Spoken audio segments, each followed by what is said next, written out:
السلام علیکم محب وطن پاکستانیوں۔ جو لوگ نواز شریف کی طبیعت سے واقف ہیں ان کو پتہ ہے کہ یہ انتقامی کارروائیاں اسٹیبلشمنٹ کے ساتھ مل کر کرتا ہے اور اپنے سارے گناہ صاف کروا کر یہ پھر انہی لوگوں کو استعمال کرتا ہے۔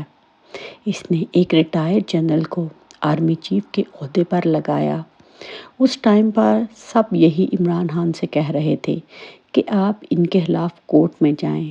عمران خان کو سمجھ آ چکی تھی کہ اگر میں کورٹ میں چلا بھی جاؤں تو اس سے کچھ حاصل نہیں ہوگا، کیونکہ کورٹ پہلے ہی ان کے قبضے میں تھی۔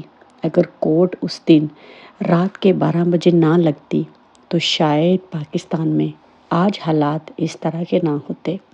اصل میں ان سب کا ذمہ دار جو ہے وہ عمر عطا بندیال ہے۔ اس بندے نے رات کے 12 بجے پاکستان کو ان تاریکیوں میں دھکیل دیا۔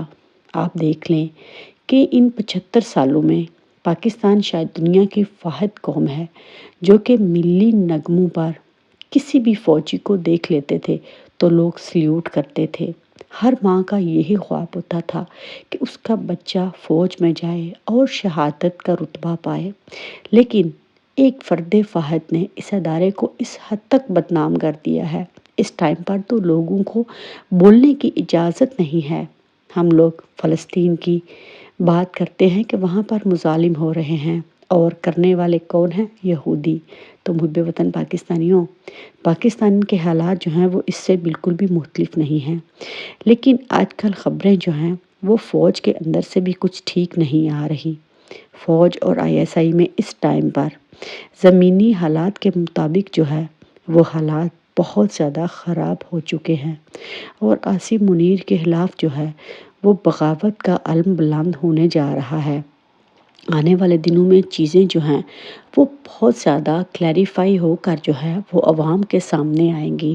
ایک بہت بڑی کھچڑی اس کے خلاف پک رہی ہے، کیونکہ افسران جو ہیں وہ کسی بھی قیمت پر اس بات کو قبول کرنے کو تیار نہیں کہ ایک مفرور بھگوڑے کو، اور جس نے پاکستان کو تباہ و برباد کیا، جو صرف پاکستان میں آتا اس لیے ہے کہ اپنی دولت کو جو ہے وہ یہاں سے لے جا کر لندن میں پراپرٹیز بنائے، وہ بھی اپنے بچوں کے لیے، جس کے بچے باہر ہیں، جس کا سب کچھ باہر ہے، تو وہ پاکستان میں کیا کرنے آتا ہے؟ صرف کرپشن کرنے کے لیے آتا ہے۔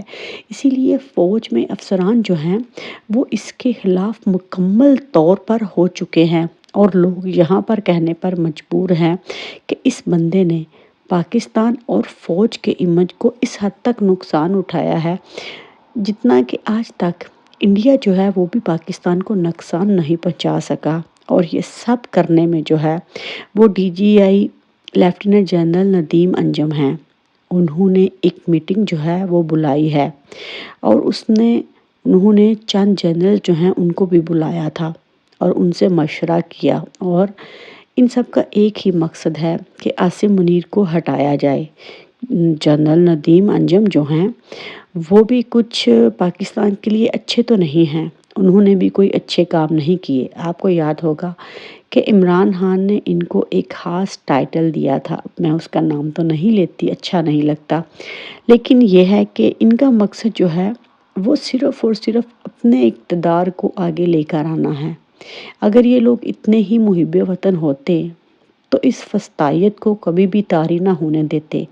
ایک اکیلا عاصم منیر اتنا کچھ نہیں کر سکتا، ظاہر ہے اس کے پیچھے پوری فوج ہے، اس کا پورا ایک منظم ادارہ ہے۔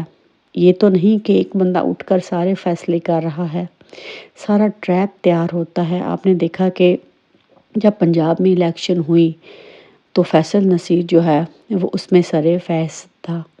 اس کا مطلب ہے کہ یہ پوری ایک چین ہے، لیکن اس ٹائم پر اس کے خلاف جو ہے وہ سب سے بڑی بغاوت DGI لیفٹیننٹ جنرل ندیم انجم نے کی ہے۔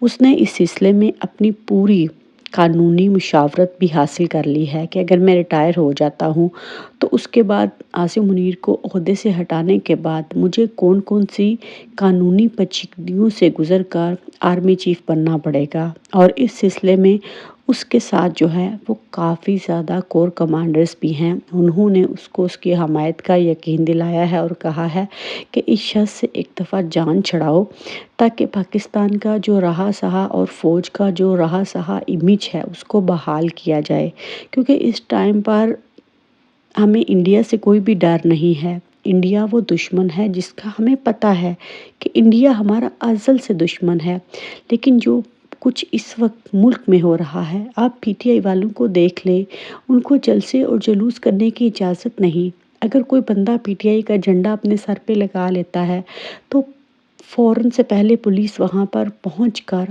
ان کو پکڑ لیتی ہے اور وہاں پر لے کر جاتی ہے جہاں پر وہ گھر والوں سے مل ہی نہیں پاتے۔ تو ان لوگوں نے لوگوں کے دلوں میں خوف جو ہے وہ پیدا کر دیا ہے، اسی لیے تو یہ جو اب نیا سینیریو ہے وہ چینج ہوتا نظر آ رہا ہے۔ فوج یہ نہیں چاہتی کہ ایک بندے کی ذہنی حالت کی وجہ سے، کیونکہ وہ بندہ آگے ہی نواز شریف کے آگے بک چکا ہے اور وہ اپنے ان تمام اثاثوں اور چیزوں کو بچانے کے لیے جو ہے وہ ملک کو داؤ پر لگا رہا ہے، کیونکہ فوج میں آج بھی وہ محب وطن ماؤں کے لاڈلے موجود ہیں جو پاکستان سے پیار اور محبت کرتے ہیں۔ اسی لیے اندر سے ایک نئی بغاوت جو ہے وہ پھوٹ پڑی ہے تاکہ عاصم منیر کا راستہ روکا جائے، ملک میں صاف اور شفاف الیکشن ہوں، اور جو بندہ بھی پاکستانی عوام جو ہے اس کو منتخب کرتی ہے حکومت اس کے حوالے کی جائے۔ اور فوج اب مزید نہیں چاہتی کہ وہ اس کام میں مزید گندی ہو، کیونکہ اگر انڈیا آپ کے اوپر حملہ کر دیتا ہے تو پاکستانی فوج جو ہے وہ پاکستانی عوام کا اعتماد کھو چکی ہے۔